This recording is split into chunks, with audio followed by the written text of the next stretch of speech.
జనాన్ని నమ్మించి నట్టేట ముంచిన చంద్రబాబు ప్రభుత్వం ఆయన ఎప్పటిలాగే ఎన్నికల్లో హామీలు ఇవ్వటం ఆ తర్వాత అధికారంలోకి వచ్చిన తర్వాత ప్రజల్ని ఎలా మోసం చేస్తాడో ఈ బడ్జెట్ లో మీరు చూస్తే ఆయన తన ఇచ్చిన హామీల్ని ఎలా గాలికి వదిలేశాడో స్పష్టంగా అర్థమవుతుంది.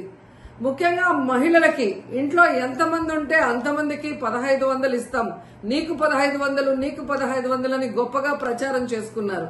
కానీ ఈ రోజు బడ్జెట్ లో చూస్తే ఆ హామీకి ఎక్కడా కూడా ప్లేసే లేదనేది మనకు కళ్ళారా కనిపిస్తుంది. అంతేకాకుండా ముఖ్యంగా నిరుద్యోగులకి ఉద్యోగ అవకాశం ఇస్తాము లేదా నిరుద్యోగ భృతి ఇస్తామని ఈ రోజు నిరుద్యోగుల్ని ఏ విధంగా పంగనామాలు పెట్టారో మనం కళ్ళారా చూస్తున్నాం.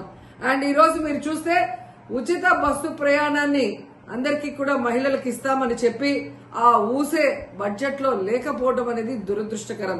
ఇక ముఖ్యంగా చదువుకున్న పిల్లలు వాళ్ళకి ఇచ్చే తల్లికి వందనం సో ప్రతి సంవత్సరం 12,400 కోట్లకు పైగా అవుతుంది. అంటే 2 సంవత్సరాలకి కలిపి 25,000 కోట్లు ఈ రోజు బడ్జెట్ లో కేటాయించాల్సి ఉంటే కేవలం 9,400 కోట్లు మాత్రమే కేటాయించారు. ఎందుకు ఇది చెప్తున్నానంటే లాస్ట్ ఇయర్ కూడా ఇలాగే కేటాయించి ఏ విధంగా తల్లికి వందనం ఇవ్వకుండా మోసం చేశారో మళ్లీ ఇప్పుడు అదే కేటాయించిందే కొంచెమైనా అది మళ్లీ ఇవ్వకుండా మోసం చేయడానికి వీళ్ళు అంకెల గారడి ఎలా చేస్తున్నారో తల్లులు తెలుసుకోవాలని కూడా ఈ సందర్భంగా తెలియజేసుకుంటున్నాను. ఇక ముఖ్యంగా అన్నదాత సుఖీభవ, అన్నం పెట్టే అన్నదాతని ఎలా ఈ ప్రభుత్వం మోసం చేస్తుందో మనం వాళ్ళ అధికారంలోకి వచ్చిన రోజు నుంచి కళ్ళారా చూస్తున్నాం. ఈ రోజు వాళ్ళకి 10,400 కోట్లకు పైగా కేటాయించాల్సి ఉంటే కేవలం 6,300 కోట్లు మాత్రమే కేటాయించారు. 2 సంవత్సరాలకి కలిపి 21,000 కోట్లు ఇవ్వాలి అన్నదాతలకి. కానీ ఇప్పటి వరకు ఒక పైసా కూడా ఇవ్వకుండా వారి నడ్డి ఎలా విరిచారో మనం కళ్ళారా చూస్తున్నాం. ఇక మీరు చూస్తే డ్వాక్రా మహిళలకి ఈ బడ్జెట్ ఎలా టోక్రా ఇచ్చిందో అందరూ కూడా చూసి ఏడుస్తున్నారు. ఎందుకంటే హామీలు ఇచ్చినప్పుడు 10 లక్షల వరకు సున్నా వడ్డీ రుణాలు ఇస్తామని చెప్పిన ఈ కూటమి ప్రభుత్వం ఈ రోజు ఆ హామీని బడ్జెట్ లో పెట్టకపోవడం చూస్తే ఇక మనకి ఇచ్చినట్టే అని డ్వాక్రా మహిళలు ఏడుస్తున్నారు. ఎందుకంటే ప్రతి కుటుంబంలో ఒక మహిళ డ్వాక్రా గ్రూప్ లో ఉంటుంది. తాను పొదుపు చేసుకున్న డబ్బుతో ఈ రోజు తన కుటుంబ అవసరాలను తీర్చుకునే వాళ్ళని ఎలా ఈ చంద్రబాబు నాయుడు మోసం చేశాడో ప్రతి ఒక్కరు కూడా గమనిస్తూ వచ్చారు. అండ్ ముఖ్యంగా ఈ రోజు మీరు చూస్తే పయ్యావుల కేశవ్ గారు మన ఆర్థిక మంత్రి, ఒక రాష్ట్ర బడ్జెట్ అంటే రాష్ట్ర ప్రగతికి మూలం. అలాంటి బడ్జెట్ ని ఏ విధంగా పాజిటివ్ నోట్ తో ఇంట్రడ్యూస్ చేయాల్సింది పోయి ఒక నెగటివ్ నోట్ తో ఆయన ఇంట్రడ్యూస్ చేయడం చూస్తుంటే ఈ రాష్ట్ర ప్రభుత్వం కూటమి ప్రభుత్వం ఏ విధంగా ప్రతికూల ధోరణితో ముందుకు వెళ్తుందో మనం అర్థం చేసుకోవాలి. ఎందుకంటే ఆర్థిక మంత్రి తన ప్రసంగంలో నీతి ఆయోగ్ చెప్పినట్టు రాష్ట్ర రుణ పరిమితి 0గా మారింది అన్నారు. మరి అదే మంత్రి ముగుస్తున్న ఆర్థిక సంవత్సరానికి 1,00,000 కోట్ల అప్పులు చేశాము, ప్రస్తుత ప్రవేశపెట్టిన ఈ బడ్జెట్ అంచనాల మేరకు ఇంకా 75,000 పైచిలుకు కోట్ల రూపాయలని అప్పులు చేయబోతున్నామని ఎలా ధైర్యంగా చెప్పారో ఆయన ఈ రాష్ట్ర ప్రజలకు చెప్పాల్సిన అవసరం ఉందని కూడా ఈ సందర్భంగా తెలియజేసుకుంటున్నాను. ముఖ్యంగా మన రాష్ట్రంని ఈరోజు మీరు చూస్తే హిరోషిమా నాగసాకితో రాష్ట్రాన్ని పోలిస్తే ఎవరైనా పెట్టుబడులు ఈ రాష్ట్రానికి వస్తారా? ఈ రాష్ట్రాన్ని బాగు చేయాలనుకుంటున్నారా, సర్వనాశనం చేయాలనుకుంటున్నారా అనేది ఆయన చెప్పాల్సిన అవసరం ఉంది. ఎందుకంటే ఈరోజు పయ్యావుల కేశవ్ గారు చంద్రబాబు నాయుడు గారిని ఇంప్రెస్ చేయడానికి భజన చేయడానికే సమయం. ముఖ్యంగా ఈరోజు మీరు చూస్తే పయ్యావుల కేశవ్ గారు మన ఆర్థిక మంత్రి, ఒక రాష్ట్ర బడ్జెట్ అంటే రాష్ట్ర ప్రగతికి మూలం.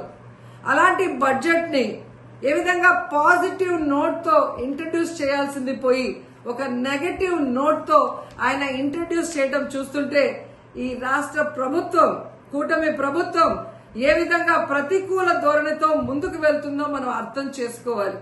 ఎందుకంటే ఆర్థిక మంత్రి తన ప్రసంగంలో నీతి ఆయోగ్ చెప్పినట్టు రాష్ట్ర రుణ పరిమితి 0గా మారింది అన్నారు.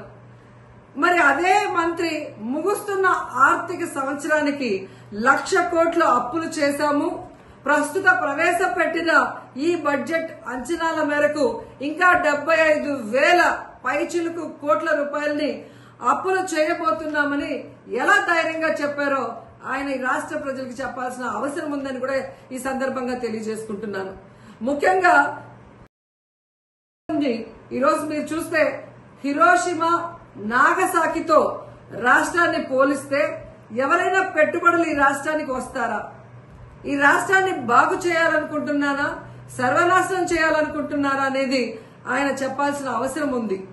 ఎందుకంటే ఈరోజు పయ్యావుల కేశవ్ గారు చంద్రబాబు నాయుడు గారిని ఇంప్రెస్ చేయడానికి, భజన చేయడానికే సమయం అంతా కూడా వెచ్చిస్తున్నారు తప్ప తను పెట్టే బడ్జెట్ ఈ రాష్ట్రానికి, రాష్ట్ర ప్రజలకి ఉపయోగపడే విధంగా పెట్టాలి అన్న దాని మీద ఆయనకి కాన్సన్ట్రేషన్ లేదు అనేది మనం ఆ బడ్జెట్ ప్రసంగం చూస్తేనే అర్థమవుతుంది. వాళ్ళ అధికారులు అవుతున్నా ఇంకా జగన్మోహన్ రెడ్డి గారి మీద దుమ్మెత్తి పోయటం, అబద్దాలు చెప్పడం తప్ప మేము అధికారంలోకి వచ్చాక ఏం చెప్పాం, ఏం చేస్తున్నాం, దానికి ఎంత బడ్జెట్ కేటాయించాము అని చెప్పకపోవడం సిగ్గు చేయటని కూడా ఈ సందర్భంగా తెలియజేసుకుంటున్నాను. ఎందుకంటే చంద్రబాబు నాయుడు ముఖ్యమంత్రిగా దిగిపోయే నాటికి, జగన్మోహన్ రెడ్డి గారు ముఖ్యమంత్రిగా ప్రమాణ స్వీకారం చేసే నాటికి రాష్ట్రం ఖజానాలో 100 కోట్లే ఉంది. కానీ ఏ రోజు జగనన్న నెగటివ్ గా మాట్లాడలేదు. మేము చేయలేము, రాష్ట్రం అప్పుల్లో ఉందని చేతులెత్తేయలేదు. చక్కగా రాష్ట్రాన్ని పరిపాలించాడు, సంపదని సృష్టించాడు. తనిచ్చిన ప్రతి వాగ్దానాన్ని 99% ని ఏ విధంగా అమలు చేశారో ఈ రాష్ట్ర ప్రజలందరూ కూడా గమనించారు. కానీ మీరు, నేను కేంద్రంలో చక్రం తిప్పాను, నాకు ఇన్ని సంవత్సరాల అనుభవం ఉంది, విజన్ ఉంది, విస్తరాకుల కట్టుంది అని చెప్పిన మీరు రాష్ట్రంలో ఎన్ని అప్పులున్నాయి, రేపు అధికారంలోకి వస్తే ఏం చేయగలము, ఎంత చేయగలము అని తెలీదా? తెలియకుండానే మీరు హామీలు ఇచ్చారా? అంటే ప్రజల్ని మోసం చేయడానికి ఎంత దూరమైనా వెళ్తారా? ఈ రాష్ట్రంలో జగన్మోహన్ రెడ్డి చేసిన అప్పులు చాలా తక్కువ. చేసిన ప్రతి దానికి కూడా ఈరోజు వైట్ పేపర్ లో క్లియర్ గా రాసి చూపిస్తున్నాం. అన్ని కూడా మీకు కళ్ళ ముందే కనిపిస్తుంది. కానీ మీరు చేసిన అప్పులకి లెక్క లేదు, పక్కా లేదు. ఇచ్చిన హామీల్ని గాలికి వదిలేస్తారు. అండ్ సిగ్గు లేకుండా ఈరోజు జగన్మోహన్ రెడ్డి గారు తెచ్చిన వాటిని మేం తెచ్చామని గొప్పగా చెప్పుకుంటున్నారు. ఈ ప్రసంగంలో మీరు చూస్తే పోలవరానికి 12,157 కోట్లు సాధించామని గొప్పగా చెప్పుకుంటున్నారు.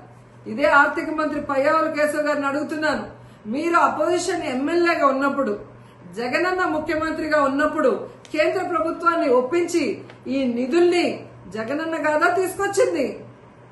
2023-24 బడ్జెట్ సంవత్సరంలోనే అధికారిక ఆమోదం పొందింది. అప్పుడు అసెంబ్లీలో అపోజిషన్ ఎమ్మెల్యేగా ఉన్నా మీకు తెలీదా? ఎలా సిగ్గు లేకుండా అది మేం తెచ్చుకున్నాము అని మీ క్రెడిట్ గా చెప్పుకుంటున్నారో నాకైతే అర్థం కావట్లేదు.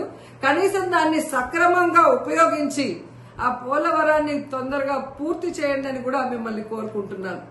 అండ్ ముఖ్యంగా అమరావతి సెల్ఫ్ ప్రాజెక్ట్ గా నిరూపించుకున్నదని చెబుతూనే ప్రపంచ బ్యాంకు, ఆసియా డెవలప్మెంట్ బ్యాంకు నుంచి మేము అప్పులు తీసుకొస్తామని ప్రకటించడం ఏంటో, దీన్ని సెల్ఫ్ ప్రాజెక్ట్ గా ఎలా చెప్పగలరు? ఈ రాష్ట్ర సాయం అవసరం లేదంటూనే రాష్ట్ర బడ్జెట్ లో దాదాపుగా 6,000 కోట్లని కేటాయించారు. ఈరోజు మీరు ప్రవేశపెట్టిన దాంట్లోనే మనం చూస్తే, అంటే ఎవరిని మోసం చేయాలని కేంద్ర ప్రభుత్వం కట్టాల్సిన అమరావతిని ఈరోజు అప్పులు చేసి కట్టడం ఎందుకు? ఈ రాష్ట్ర ప్రజల్ని ముంచేయడం ఎందుకు? ఈ రాష్ట్రాన్ని నాశనం చేయడం ఎందుకు నేను ప్రశ్నిస్తున్నాను. సో ప్రజలు గమనిస్తున్నారు, మాకు అనుభవం ఉంది, ఓటేయండి, మీకు అది చేస్తాం, ఇది చేస్తామని ఈరోజు అన్ని వర్గాల వారిని, మహిళల్ని, నిరుద్యోగుల్ని, రైతుల్ని, విద్యార్థుల్ని, తల్లుల్ని ఏ విధంగా మోసం చేశారో ఈ రాష్ట్ర ప్రజలు గమనిస్తున్నారు.